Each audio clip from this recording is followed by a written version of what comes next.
درود بی‌پایان به ایران، درود بی‌پایان به همه شما دوستان عزیزی که بیننده این برنامه هستین. در خدمت پدر هومر گرامی هستم با پنجمین برنامه و آخرین بخش از ویژه برنامه‌ای که با پدر هومر راجع به آیین مهر ضبط کردیم.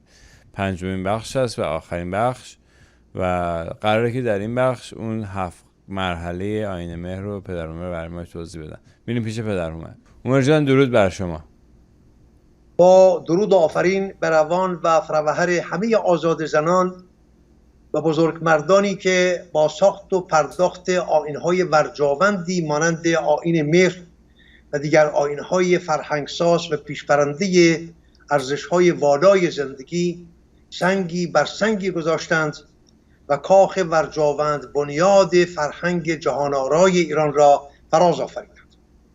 و با درود آفرین بر روان و فروهر همه کوشندگان نستوه و پژوهشگرانی که کوشیدند و میکوشند تا این مرواریدهای گرانبهای فرهنگ ایران را از زیر غبار هزارهای تاریخ بیرون کشند و گردن‌آویز فرزندان امروز ایران کنند. و با درود آفرین بر تو افشین بسیار گرامی، رنج فراهم آوردن این رشته برنامه‌ها را بر خود هموار می‌کنیم. من به نوبه خودم از سوی همه کسانی که این برنامه رو می‌بینن از تو سپاسگزاری می‌کنم. افتخاری است در خدمت شما هستیم. ما خوشحالیم که شما رو داریم که این مطالب رو به این زیبایی برای ما بیان می‌کنید. سپاسگزارم همیشه ازتون. سپاسگزاری می‌کنم از تو و از همه فرزندان خوبی که این رشته برنامه‌ها رو پی می‌گیرن. خب همون گونه که گفتی امروز نگاهی خواهیم داشت به 7 دانشپایه یا 7 گامه رسایی در آیین مهری. 7 دانشپایه‌ای که در رزمنامه ایران 7 خان رستم و 7 خان اسفندیار از آن پدید آمدند و در روزگار پسا اسلام ریخت و رخسار 7 شهر عشق به خود گرفتند. 7 شهر پیش در پیش که بزرگمردی مانند مولوی بلخی در خم نخستین کوچه اش فرو ماند و با دژمان و دریغ آفرینگوی عطار شد که 7 شهر عشق را عطار گشت. ما هنوز اندر خم یک کوچه. این همان 7 شهر که امروز می‌خواهیم به کوچه پس کوچه هایش سری بزنیم. امروز می‌خواهیم ببینیم که این 7 دانشپایه یا 7 گامه رسایی در آیین مهری چگونه بود.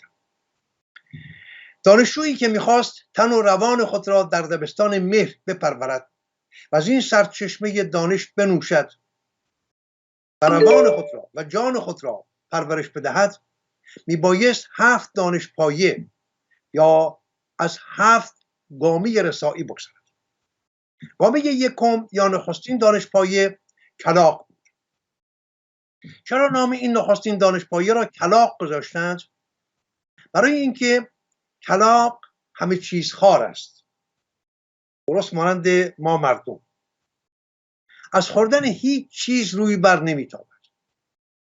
پرندگان کوچکتر میوه ها، مغزه ها، دانه ها، قورباغه، کرم خاکی، صابون، تخم دیگر پرندگان، حلزون، موش، جوجه دیگر پرندگان، لاش و مردار دیگر جانوران همه چیز را میخورند. درست مانند بسیاری از ما مردم که برای زنده ماندن یا برای رسیدن به آماج‌های پست و بی ارزش خود از هیچ گند و پلیدی روی نمیگردند. با آسانی دروغ میگوییم، با آسانی پیمان میشکنیم، برای رسیدن به آماج‌های بی ارزش ارزش‌های والا را زیر پا میگذاریم. اگر نگاهی درونگرایانه به خود بیاندازیم خواهیم دید که هر یک از ما افشین جان یک کلاغیم، یک کلاغ بدریخت، بدآوا، همه چیز خوار و در میان مرغان از همه بی ارزش‌ترین. دریغا که ما کمتر با آینه نگاه می‌کنیم.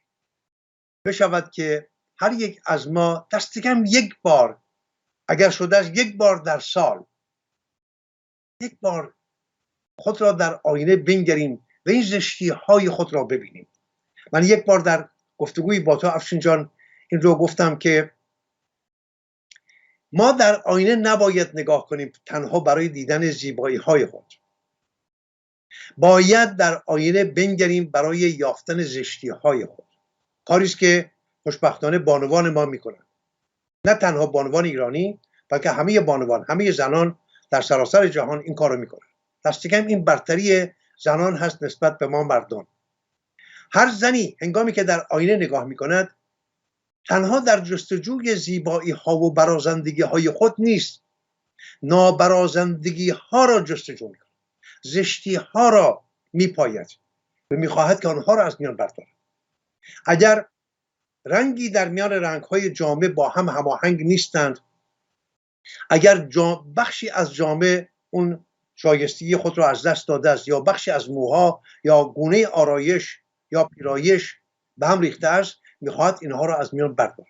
کار بسیار بسیار خوبی است که خوشا که بانوان این کار رو میکنند. باید ستود بانوان بسیار نازنین. ای کاش که ما مردان هم این کار رو میکردیم. باید این کار رو بکنیم، نه تنها برای یافتن ناآراستگی های بیرون در جامعه و در پوشش و در مو و شانه کردن مو و جز اینها، بلکه در دیدن آن نهاد، آن چیزی که در درون ماست. یعنی هر یک از ما کلاغ را در درون خود ببینیم، اون کلاغ درون خود را بپاییم، زشتی های خود را، ترس های بیهنگام خود را، رشک ورزی های خود را، پیمان شکنی های خود را، زبونی ها و سستی های خود را. هنگامی که اینها را ببینیم دست کم خواهیم کوشید که آنها را از میانه برداریم. ولی تا هنگامی که ندیده ایم، خب چه چیزی را از میان بردارم؟ من که خوبم. چرا؟ چون از بس به خودم گفتم من خوبم، اندک اندک این دروغ بزرگ را باور کردم. ولی اگر گهگاه به آینه بنگریم، آن ضحاک درون را، یا امروز سخن از ضحاک نیست، امروز سخن از کلاغ در میان است، آن کلاغ همه چیزخوار مردارخوار را در خود باید ببینیم. این نخستین دانشپایه‌ای بود که دانشجویان دبستان مهر میبایست از آن میگذاشتند. دانشجو در این گام میآموزد که چگونه خود را از کلاغ گونگی برهاند و به گامه‌ای برتر فرد، تا هنگامی که این کلاغ گونگی را در خود ندیده است و نشناخته است، از آن بیزار نمی شود. من و تو هم افشین بسیار گرامی همچنین هستیم. ما نیز این چنین هستیم. تا زمانی که این کلاغ را در درون خود ندیده ایم، از خویشتن خود بیزار نمی شویم. ولی هنگامی که دیدیم، هنگامی که من در آینه درون به ژرفی خود را نگریستم و زشتی های خود را دیدم، همه ما این زشتی ها را داریم. آنگاه خواهم کوشید، چون حالم به هم میخورد از آن زشتی که میبینم، از آنچه که در آینه درون خود میبینم خرسند نیستم، میخواهم چیز بهتری ببینم. پس باید بسازمش. چگونه بسازمش؟ باید از زشتی هایش بکاهم، بر زیبایی هایش بیفزایم. آنگاه درون خودم رو خرسند کنم که نه، من به این همه زشتی نیستم، من امروز از دیروز آدم بهتری هستم. این نخستین دانشپایه آیین مهری است. جامعه سیاه کشیشان در کلیسای کاتولیک و دیگر کلیسای کهن نشان از همین نخستین دانشپایه آیین مهری دارد. چند سال پیش در همین سیدنی روزی از کشیشی پرسیدم که مهمان بودیم در هر دو در یک خانه. پرسیدم، گفتم که پدر، آیا میدانی چرا جامعه تو سیاه هست؟ گفت نه. گفتم برای که تو هنوز کلاغ هستی. و هنگامی که او گفتم کلاغ چیز، هم خندید، هم از من بیزار شد، هم میکوشید که از من بگریزد. ولی به هر روی این هم آینه بود که من در برابر او گذاشتم که کشیش، خودت رو در این آینه ببین و زشتی های خودت رو ببین و بباور که هنوز کلاغی. در این دانشپایه رازداری از مهمترین آموزه هاست. به سخن دیگر میتوان گفت که اینجا خانه راز است، یعنی نخستین دانشپایه که همون دانشپایه کلاغ نام دارد، ولی برنامه دیگری هم دارد، خانه راز. چرا؟ که کلاغ پیک هم هست. از این رو رازی که به او گفته شد یا رازی را که آموخت نباید با دیگران، با هیچ کس، جز اون رازدار نخستین، جز کسی که باید راز با او در میان گذاشته بشود، این رازداری را باید بیاموزد. راز از اینجا نباید به بیرون رود، یعنی از این گامه، از این خانه بیرون نباید برود. اگر پیامی از سوی موقعی یا مهربانی دریافت شد، مهربان یعنی کسی که آیین مهر را پاسبانی می کند، یا کیشبان یا اون رهبر، هنگامی که رازی با او در میان گذاشته شد، این راز را با دیگری نباید در میان بگذارد، باید میان او باشد و اون مهربان، با هیچ کس دیگری نباید در میان گذاشته باشد. حافظ که بی کمترین گمان پیرو آیین مهر بود، شاید اگر زندگی به جا باشد من و افشین ویژه برنامه‌ای داشته باشیم درباره کیش مهرپرستی حافظ. حافظ در آغاز، در نوجوانی بی گمان مسلمان بود، ولی در میان سالی بی کمترین گمان اسلام را پشت سر گذاشت، از اسلام برید و به این آیین ورجاوند، به آیین مهر روی کرد. میگوید به پیر میکده گفتم که چیست راه نجات، بخواست جام می و گفت راز پوشیدن. این را آموخته است. با مدعی مگویید اسرار عشق و مستی، تا بی خبر بمیرد در درد خودپرستی. در ره عشق نشد کس به یقین محرم راز، هر کسی بر حسب فکر گمانی دارد. با خرابات نشینان ز کرامات ملاف، هر سخن وقتی و هر نکته مکانی دارد. مرغ زیرک نزند در چمنش پرده سرای، هر بهاری که به دنبال خزانی دارد. کلک زبان بریده حافظ در انجمن، با کس نگفت راز تو تا ترک سر نکرد. کلک همان قلم است که از نی می ساختن و برای اینکه خوشتر بنویسد شکافی بر سرش یا بر زبانه اش می زد. حافظ آن را کلک زبان بریده می گوید.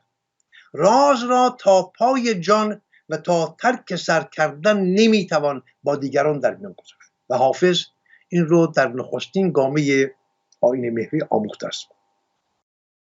مدعی خواست که آید به تماشاگه راز، دست غیب آمد و بر سینه نامحرم زد. و سرانجام برو ای زاهد خودبین، که ز چشم من و تو راز این پرده نهان است، نهان خواهد بود. این خانه که رهروانش پیشکاران محرابه ها بودند و میخواستند به گروه بالاتر فرا بروند را خانه پیک هم گفتند، چرا که همانگونه که گفتم کلاغ پیک هم هست. در سنگنگاره های میترا نیز بارها کلاغ را در کنار مهر دیدیم. حافظ در ستایش از نوشتار خود کلک یا قلم خویش را کلاغی مینامد که از نوکش آب زندگی میچکد و واژه بنامیزد که همان بنام ایزد را که درست چم ماشاءالله در گفتار امروزی ایرانیان را میداده به کار میبرد. آب حیوانش ز منقار بلاغت میچکد، زاغ کلک من بنامیزد چه عالی مشرب است. زاغ کلک من، همون کلاغ کلک من به نام ایزد، یعنی به نام خداوند چه عالی مشرب است.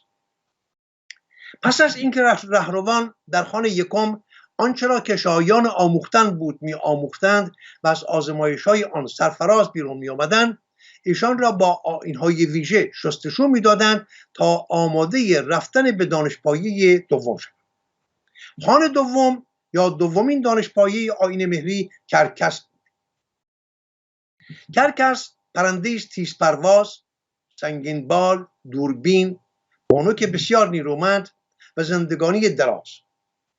کرکس وارون پرندگان دیگر آشیانه نمی‌سازد. با بالهای ستبر خود می‌تواند در آسمانه‌ای بالاتر از کلاغ به پرواز درآید. پس یک گامه از کلاغ بالاتر می‌رود. کرکس در جرگه جانوران سودمند دانسته می شود، چرا که مردارها و لاشه ها را می خورد و از گندیدگی جلو می گیرد. کرکس ریشدار که همای هم گفته می شود در ادبسار پارسی جایگاه بسیار والایی دارد. آنچنان که گفتند سایه اش بر سر هر کس که بیفتد به خوشبختی و کامروایی خواهد رسید. در ادبسار پارسی همای از بیشترین ستایش ها برخوردار بوده است. سعدی میگوید همای بر همه مرغان از آن شرف دارد که استخوان خورد و جانور نیازارد. یعنی هیچ جانور زنده را شکار نمی کند، نمی کشد. به خوردن همون استخوان‌های جانوران جان از دست داده بسنده می کند. در این گام نیز بر رازداری که یکی از بنیادی ترین آموزه های مهری بود پای فشرده می شد. پس دومین دانشپایه کرکس بود یا همای.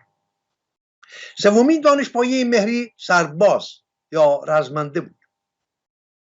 در این گام دانشجو می آموخت چگونه با روان فرماینده یا نفس اماری خود برسد. یعنی ما سرباز بودیم ولی نه برای رزم با دیگران، برای رزم با خویشتن خود، با روان فرماینده که به گفته تازیگویان میگویند نفس اماره. و دو دیو گردن فراز آز و نیاز، دیو خشم خونین درفش، دیو ترس، دیو فزون خواهی، دیو خودکم بینی یا خود فزون بینی، دیو درویی و دیوان دیگر را در خود بشکن. یعنی هر یک از ما میبایست امروز هم اگر میخواهیم به آیین مهری درآییم در سومین گامه باید رزم را بیاموزیم، آیین رزم را، ولی رزم با خود را. چرا؟ تا هنگامی که رزمیدن با خود را نیاموخته ایم رزم با دیگران سودی برای جهان نخواهد داشت. ما نخست باید رزم با خویشتن خود را بیاموزیم. من باید بیاموزم چگونه با فزون خواهی به خود برسم، با دو دیو گردن فراز آز و نیاز در درون خود برسم، با دیو فزون خواهی، با دیو خود بزرگ بینی یا با دیو خود کم بینی، دیو ترس، دیو خشم، دیو رشک، دیو تنبلی، دیو پرخوری، همه اینها دیوانند، دشمنان منند. پس من باید با این دیوان برسم، با آیین رزم را بیاموزم. سرباز را که سومین گام هست نماد خاک و زمین هم دانستند. بسیاری از پژوهشگران آیین مهر را یک کیش سپاهی می‌دانند. در مهریشت اوستا هم مهر ایزد شکست ناپذیر جنگ دانسته شده است که در جنگ ها به یاری رزمندگان می آید و دروندان و ناراستکاران و پیمان شکنان را برمی اندازد. سربازان مهر می بایست در دو میدان بجنگند. یکی میدان های جنگ با دشمنان برای پاسداشت کشور و ستیز با بیگانگان فزونخواه و دیگری که مهندتر بود و گرامیتر بود جنگ با نیروی اهریمنی ضحاک درون خود. میرسیم به خانه چهارم که یا چهارمین دانشپایه در آیین مهری که شیر بود. در این گام دانشجو بر روان فرمایندی خود چیره گشت. یعنی ما آموختیم که چگونه با خویشتن خود برزمیم، با آن بدی ها و پلیدی ها و پلشتی ها برزمیم و همه را از میان برداریم. هنگامی که از این دانشپایه گذشتیم میرسیم به گامه شیر. من میشوم شیر، چرا که به گامه شهریاری بر خود رسیدم. شیر را نماد آتش هم میدانند. مهریان بر این باور بودند که در نهاد شیر هم مانند خورشید نشانه هایی از آتش جاودان هست، همان آتش جاودان که در پیشگاه اهورامزدا می سوزد و از همان آتش است که هستی به کالبد در می آید، کالبد می پذیرد. آن آتش نخستین، همون گونه که در خورشید هست آن آتش در شیر هم هست، آتش جاودان. و به پیروی از همین باور این جاندار را پادشاه جانداران جنگلی و در خور ستایش و دارای پیوندهایی با آتش جاودان می‌دانستند. حافظ با آگاهی از این باور است که میگوید از آن به دیر مغانم عزیز می‌دارند که آتشی که همیشه نمیرد در دل ماست. این کدام آتش است که هرگز نمیرد؟ همان آتش جاودان که در پیشگاه اهورامزدا می‌سوزد و گیتی و هستی را پدید می‌آورد. زین آتش نهفته که در سینه من است، خورشید شعله‌ای است که در آسمان گرفت. ببینید حتی خورشید را یک فروزه‌ای، یک فروزانه‌ای، شعله‌ای می‌داند از آتشی که در دل خود دارد. بر این پایه شیر در کیش مهر نماد آتش درون و خورشید نیز خود همان آتش است. همان گونه که خورشید پاک کننده همه چیز است، شیر نیز چنان است. و شیر و خورشید نیز هر دو نماد پاکی اند. بودن نگاره شیر و خورشید دو نماد پاک کنندگی بر روی درفش ایران نشان حنایش آیین میترایی است در برگزیدن این نشان باوری است که نماد ملیت و تاریخ ماست. از دیر زمان آن دبنگانی که درفش شیر و خورشید نشان ایران را نشان خاندان پهلوی می‌دانند، از کارنامه میهن خود هیچ نمی‌دانند. این شیر و خورشید هیچ پیوندی با هیچ خاندان پادشاهی ایران ندارد. یک نشان بسیار بسیار کهن و نماد ملیت ایران است.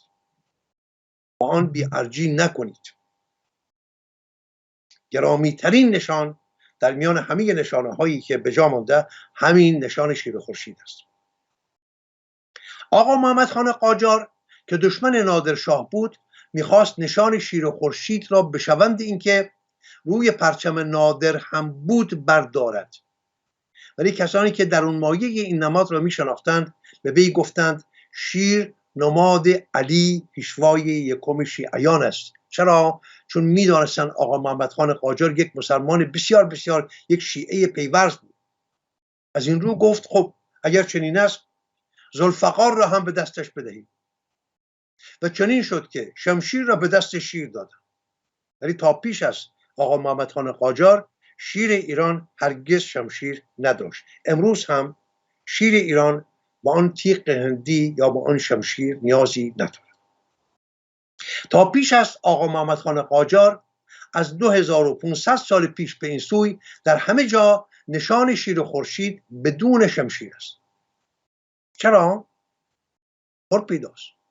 ملتی با فرهنگ مانند ملت ایران جنگجو نیست تا نیازی به شمشیر، آن هم شمشیر تازیان یا تیغ هندی داشته باشد. اون تیغی که در دست شیر ایرانی است دست کم شمشیر ایرانی نیست. از این گذشته شیر خود نماد نیرو و توانایی است و در هر پنجه اش 4 شمشیر تیز دارد، نیازی به شمشیر ندارد.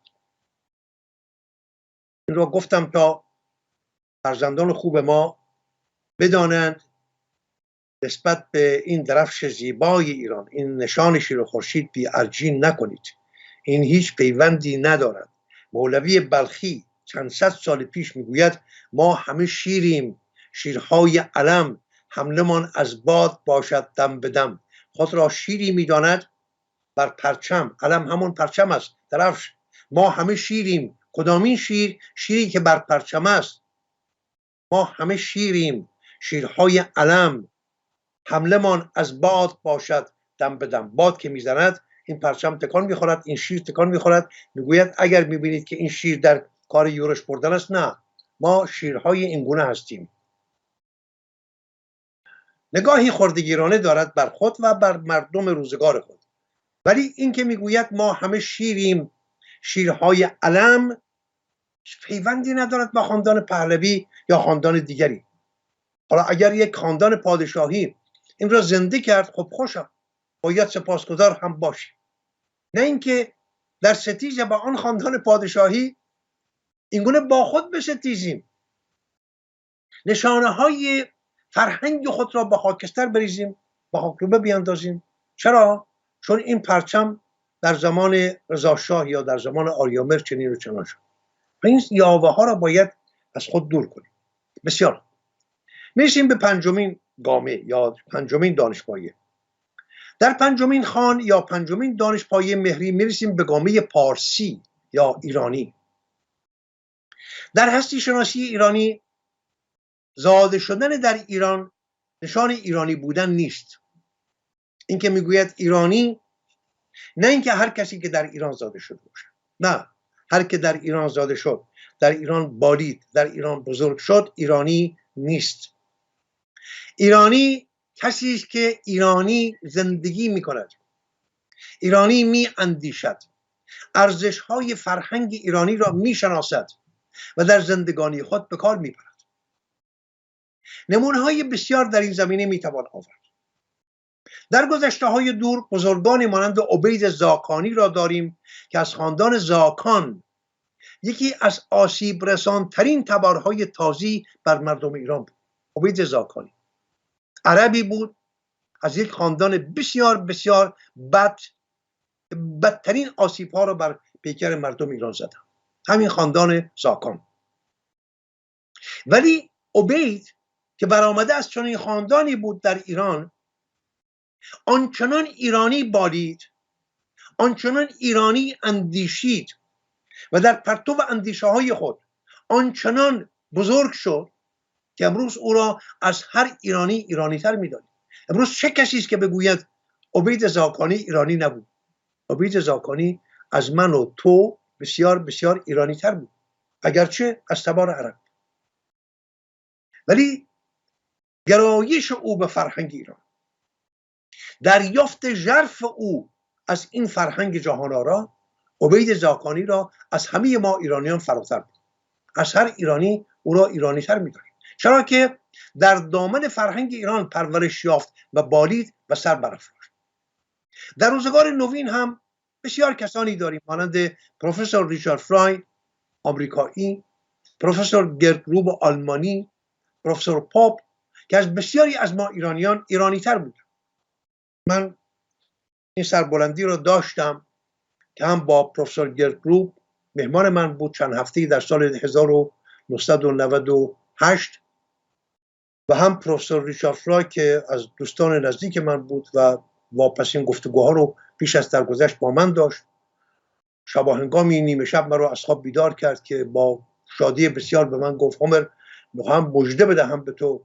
گفتم مژده چیست؟ گفتش که آقای خامنه ای و احمدی نژاد، اون زمان احمدی نژاد رئیس جمهور بود، هر دو موافقت کردند که پس از مرگم پیکر من به ایران برده بشود و در شیراز به خاک سپرده شود. شما نگاه کنید، این مرد بزرگ آمریکایی در آمریکا بزرگترین آرزویش این بود که پس از مرگش دولت ایران پروانه بدهند که پیکر بیجان او به ایران برده بشود و در شیرازی که بسیار دوستش می داشت در خاک شیراز به خاک سپرده بشود. ببینید این یک آمریکایی بود، ولی من او را از بسیاری از ایرانیان ایرانی تر می دارم. همون گونه پروفسور گرتروب و بسیاری دیگران شما نیز می شناسید و بسیاری کسانی که در ایران زاده شدند، از آخوندهای ایران ستیز دشمنیار بگیرید تا توده‌ای های پشت به میهن کرده خودفروش، تا تریتا پارسی های روان بهره‌مند فروخته و بسیاری از این بسیجی ها و ملاباجی ها و فاتی کماندوهایی که ایران را غنیمت اسلام می‌دانند، اگرچه در ایران زاده شدند ولی اینها ایرانی نیستند. همیهنانم ما اینها را بشناسیم. چه کسی ایرانی است؟ نه هر کس که شناسنامه ایرانی دارد ایرانی نیست. هر کس گذرنامه ایرانی دارد او را به چشم ایرانی ننگریم. اینها ایرانی نیستند، اینها دشمنان ایرانند. و بس بسیارانی که در ایران زاده نشدن، پدر مادرشون ایرانی نیستن ولی از من و شما ایرانی ترن. پس هنگامی که میگوییم پارسی یا ایرانی، زاده شدگان و پرورش یافتگان در ایران را نمیگوییم، پرورش یافتگان در دامن فرهنگ ایران را میگوید. میخواهد از تبار ایرانی باشد یا بیگانه، ولی بالیده در دامن فرهنگ ایران. از این روز که میخواهد عرب باشد، ترک باشد، آمریکایی باشد، سرخپوست باشد، زردپوست باشد، هر چی که باشد، همین که در دامن فرهنگ ایران بالید و بزرگ شد، او ایرانی است، پارسی است. دانشجو در این گامه، در گامه پارسی، باید خود را به اندیشه و گفتار و کردار نیک بیاراید و زیرساخت‌ها و بنمایه‌های فرهنگ ایران شهری را بشناسد و بیاموزد. مهریان سرشت پارسایی را تنها ویژه ایرانیان می‌دانستند و به همین انگیزه نام پارسی یا پارسا را به این دانشپایه، به این گامه داده بودند و می‌کوشیدند دلاوری، شکیبایی، پایداری و مهربانی را بر رهروان خود بیاموزند.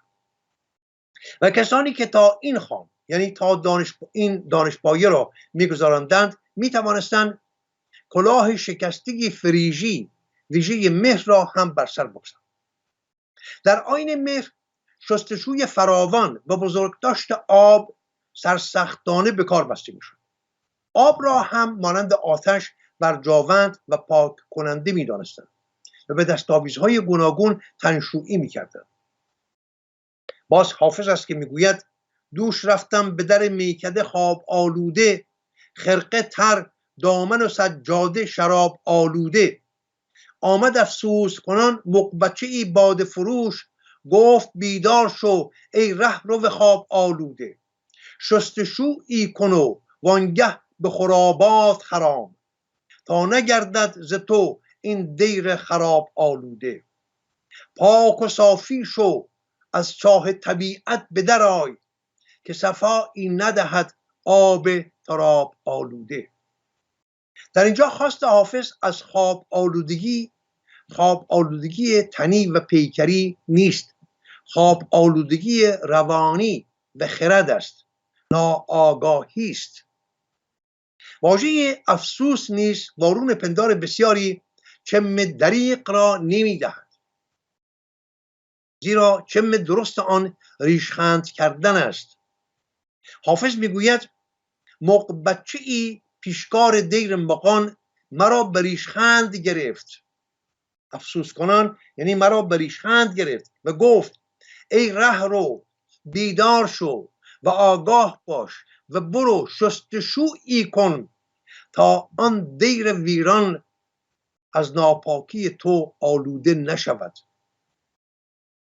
این شستشو جای بسیار بسیار ارجمندی داشت در آیین مهری، چرا که کسی که تنش ناپاک باشد، روانش هم میتواند ناپاک باشد، ولی هم تن و هم روان و هم اندیشه همه را باید پاکیزه کرد. آیین مهری پیک مهر یا خانه خورشید هست، ششمین دانشپایه یا ششمین گامه یا خانه ششم از آیین مهری، همان پیک مهر گفته میشد. رهروان از نخستین روز در آمدن به دانشپایه همین پیک مهر 2 بار مانند خان چهارم که شیر بود، رخت سرخ ارغوانی به تن می‌کردند و کمربند زرین بر کمر می‌بستند و اندک اندک آماده می‌شدند تا پس از انجام واپسین آزمایش‌ها به خانه پیر بروند و سپس به بالاترین رده کیش مهر قرار گیرند. در یکی از این نشست‌ها، گمان می‌کنم در خدای نامه بود یا در جای دیگری، من خوب به یاد نمی‌آورم، شاید افشین برای یاری برساند، که درباره جامه سرخ کاردینال‌ها گفتم که این جامه سرخ کاردینال‌ها گمان می‌کنم در پیوند با کریسمس بود، کریسمس و یلدا، که گفتم که این یک دزدی ادبی و فرهنگی است که کلیسای کاتولیک انجام داد. اون جامعه سرخی که کاردینال ها به تن میپوشن همون نشان فراشد خورشید، سرخی آسمان پیش از فراشد خورشید یا سرخی آسمان پیش از فروشد خورشید در 2 کرانه آسمان است. اینها رو میگوییم مهربان خورآیی به هنگام بامداد و مهربان خوربری به هنگام فرونشست خورشید که آسمان سرخ می شود با اون خرد سرخ خداوندی یا عقل سرخ سهروردی همه از همین پایگاه برمیخیزند. جامعه سرخ کاردینال ها نشان از همین پیک مهر دارد.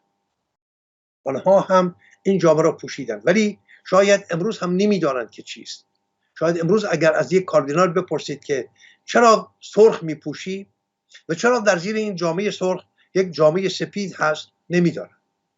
ولی ما ایرانیان میدانیم که این چیزی است که از ما دزدیدند در کلیسای کاتولیک. خب به همین انگیزه نام این خانه را خورشید یا پیک مهر گذاشتند. گام هفتم پدر، پیر یا پیر خورآباد، پدر پدران. امروز در کلیسای کاتولیک پاپ. شما نگاه کنید همه کشیشان را میگویند پدر پدران میشود پاپ. خود پاپ هم برآمده از همین بنواژه است، پدر. کسی که به این گامی میرسید پس از انجام آیین‌های ویژه و بسیار دشوار در رده برجستگان کیش مهر دانسته میشد. باز برویم نگاهی داشته باشیم به سروده‌های حافظ که میگوید به طهارت گذران منزل پیری و مکن خلعت شیب چو تشریف شباب آلوده. پاک و صافی شو و از چاه طبیعت به در آی که صفایی ندهد آب تراب آلوده یا تراب آلوده. خانه پیر یا منزل پیری را حافظ با پاکی میگوید بگذران و ارمغان شیب یعنی همون سپید مویی را با رفتارهای جوانی آلوده مکن. یعنی پیرانه سر جوانی مکن، نادانی مکن، خود بزرگبینی نداشته باش، فروتن باش و با پاکیزگی به خورآباد یا خورآباد یا خورآبه درآی، نه خرابات. تا پرستشگاهی که از سوی خشک اندیشان ویران شده از میان رفته است ولی همچنان پاک است. برو آنجا به خورآباد خود را پاک کن. بیشتر گفته بودم که خرابات یا خرابات گویش بسیار نادرست و گمراه کننده خورآباد یا خرابات است. آباد ریخت باستانی پسوند و واژه آباد است. آباد همان است که امروزه میگوییم آباد، زیرا بسیاری از واژه‌های روا در زبان پهلوی ساسانی که امروز ما در آنها بندواژه دال را به کار میبریم با بندواژه ت گفته و نوشته میشد، مانند پات زهر که امروزه میگوییم پاد زهر، دال در جای ت نشسته است. پاتیشاه که امروزه میگوییم پادشاه. آپاتی که امروزه میگوییم آبادی. دینکرد که امروزه میگوییم دینکرد. دویستن که امروزه میگوییم دویدن. دیتن که امروزه میگوییم دیدن. پلیتی که امروزه میگوییم پلیدی. در آن زمان واژه و پسوند آپات را بر پایه روش دستوری در زبان پارسی که امروزه نیز روایی دارد برای نشان دادن وابستگی جایگاهی یا شهری به کسی یا به چیزی دنبال نام آن شهر یا آن کس می آورد، مانند خرم آباد، بستان آباد، مهر آباد، شاه آباد و جز اینها. امروزه واژه و پسوند آباد در زبان دری به آباد با دال دگرگون شد و ساختهای فراوان در این زمینه در گفتارها و نوشتارهای خود داریم، مانند مهرآباد، بردآباد، احمدآباد، خرم‌آباد، حسن‌آباد، مفتی‌آباد، بستان‌آباد، مرزن‌آباد، حلبی‌آباد، حصیرآباد، سلطنت‌آباد و جز اینها. بر پایه همین روش خورآباد هم میباید خورآباد گفته میشد. ولی چامه سرایان ایرانی این دگرگونی از زبان ساسانی به پارسی دری را از بیم چشم زخم و آسیب خشم خوش اندیشان و دکانداران دیر به کار نبردند و خورآباد را به شیوه کهن خورآباد گفتند که اندک اندک خرابات شد و چه راستین خود را از دست بداد. پس امروز که میگوییم خرابات نمیدانیم چه میگوییم، ولی اگر بگوییم خورآباد یا خورآباد آنگاه میدانیم یعنی نیایشگاه خورشید. خور همان خورشید است. ببینید با اندک دگرگونی در گویش یک واژه چگونه یک فرهنگ را از دست میده. کلیسای کاتولیک هنوز هم بالاترین پایگاه دینی را پاپ یا همان پدر پدران می‌داند. با اینکه مهرنیایش را در اوستا، در گرامی‌نامه اوستا یک بار برای شما خوانده بودم، ولی بسیار بایسته می‌دارم که در بخش پایانی این گفتار یک بار دیگر این نیایش را با هم بخوانیم و سپس این گفتار را ببندیم. امیدوارم که این نیایش که از دید من یکی از زیباترین نیایش ها هست از 5 نیایش گرامی‌نامه اوستا در دل شما بنشیند و همواره با هم هر بامداد دست کم هنگامی که می روید پیاده روی یا بر سر کار، هنگامی که آفتاب را می بینید این گونه آفتاب را نیایش کنید و هنگامی که در شامگاه آفتاب بدرود می گوید همین گونه با آفتاب بدرود بگویید. بسیار زیباست. برای خوشنودی اهورامزدا می ستایم او را، یعنی خورشید را، با بهترین نمازها و ستایش بلند آوازگی و پیروزی باشد برای مهر ایزد، ایزدی که 1000 گوش دارد و 10,000 چشم و دارنده دشت های فراخ است. می ستایم مهر ایزد را و درود و ستایش می کنم ایزدی را که چراگاه های سبزگون و گستردهش بر گاهواره زمین آرامش بخش است. ستایشم پیشکش آن ایزدی باد که نگاهبان راست ترین گفتار هاست، که نیکویی هایش از شمار فزون است، که پیکرش برازنده و بلند و استوار و با 1000 چشم همیشه بیدار بینای دورترین دور هاست، که همیشه بیدار و بیخواب و نافریفتنی است. مهر را، خورشید را نمیتوان فریب داد، نمیتوان به خورشید دروغ گفت، که چون نگینی زرین پیرامون کشور را فرا گرفته است، که نگاهبان پیمان هاست، نگاهبان پیمان هاست، پیمانی که بستی نباید آن پیمان بشکنی، که هماره همه جا هست، در درون کشور و در بیرون کشور و در فراز و فرود آن. می ستایم مهر ایزد را و آن اهورای بزرگ بی همتای آفریننده آن را با آیین‌های دین، با شاخه‌های برسم، شاخه‌های باریک و کوتاه که از درخت گز یا درخت انار با آیین‌های ویژه می‌چیدند و به هنگام نیایش به دست می‌گرفتند. این را می‌گوییم برسم. می‌ستایم ماه را و آن خورشید را، ستارگان را و مهر را که سرور همه کشورهاست. می‌ستایم با همه جان آن ایزدی را که شکوهمند است. می‌ستایمش با آیین‌های دین، آن ایزدی را که دارنده دشت‌های سبز رسته فراخ که آسایش بخش و نگاهبان سرزمین ایران است. می‌ستایم مهر ایزد خوشپیکر نیرومند را که هیچگاه به دام فریب پای نمی افکند. می‌ستایمش که رهاورد ما می‌سازد آن بهترین بخشش‌های اهورایی را، آزادی و بهروزگاری و رهایی در داوری و تندرستی و پیروزی و پاکی و پارسایی را. آزادی. من می‌ستایم آن ایزد فرازین پایگاه گرفته را با همه جان و نیرو. می‌ستایم آن نیرومندترین و سودرسانترین ایزد را با آیین‌های دین.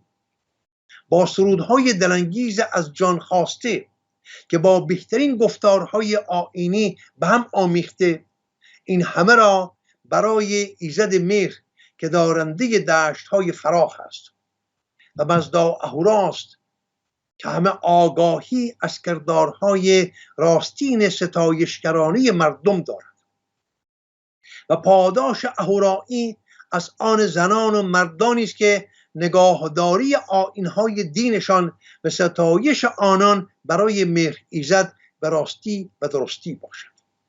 این هم ارمغانی در پایان این بخش از گفتار، امیدوارم که بر دل نازنین شما نشسته باشد. افشین جان، این سخن در اینجا به پایان رسید. اگر پرسشی باشد پاسخ هم گفت، وگرنه بدرودی و دیگر هیچ. بله، من راستشون ابتدا که صحبت کردین که پایه اول داشتیم گفتین که رازداری و بعد گفتین که این راز رو با یک مهربان در میون میذاشتن، یاد این اعتراف کردن توی این کلیساها افتادم.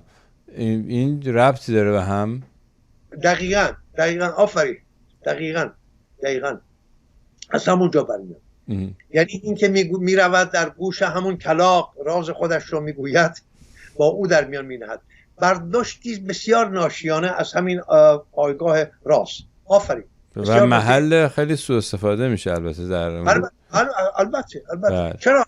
ببینید اون آیینی که در ایران نماد پاکی و پاکیزگی تن و روان بود و میکوشید تا همبودگاه مردم رو پاکیزه نگه دارد، در آیین‌های دینی به ویژه دین‌های ابراهیمی به ویژه مسیحیت اونجا شد دکان فرمانروایی، دکان بهره برداری، دکان ستمورزی بر مردم و مردم رو این گونه خوار کردن. یعنی مردم رو وا بداریم که بیاین گناهان خود را پیش من که کشیشم بگوین، سپس من از اونها بهره برداری کنم.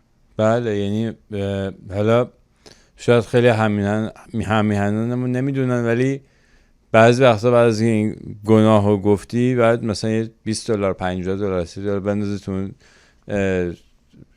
صندوق دم در و گناهت بخشیده میشه. یعنی به همین اصلا خیلی واقعا به هر حال یه موضوع دیگه هم که می‌خواستم ازتون بپرسم، منابع، یعنی اینکه آیا کتاب‌هایی هست، آیا مثلا چیزایی هستش که بچه‌ها بتونن برن خودشون بخونن این مطالب رو پیدا کنن؟ کتاب‌های زیادی نوشته شد، فرانسیس کومون هست، ولی من بهترین رو کار استاد احمد حامی می‌دارم، مهندس احمد حامی، که البته ایشون کار مهندسی داشت ولی وجب به وجب خاک ایران رو میشناخت. شوربختان چند سال پیش ایشون چشم از جهان فرو بست، مرد بسیار بسیار بزرگی بود. کتابی نوشت به نام آیین بقمر یا بقمر که به نام آیین مهر. اگر پیدا کنند دوستان کار استاد حامی را بخونند، بسیار بسیار کار ارزشمندی است. سپاسگزارم. و اگر شما سخن دیگه ای نداریم پس بریم تا برنامه بعد. سپاسگزارم. سپاسگزارم. به همه یاران بسیار. روزگارتون خوش. بدرود.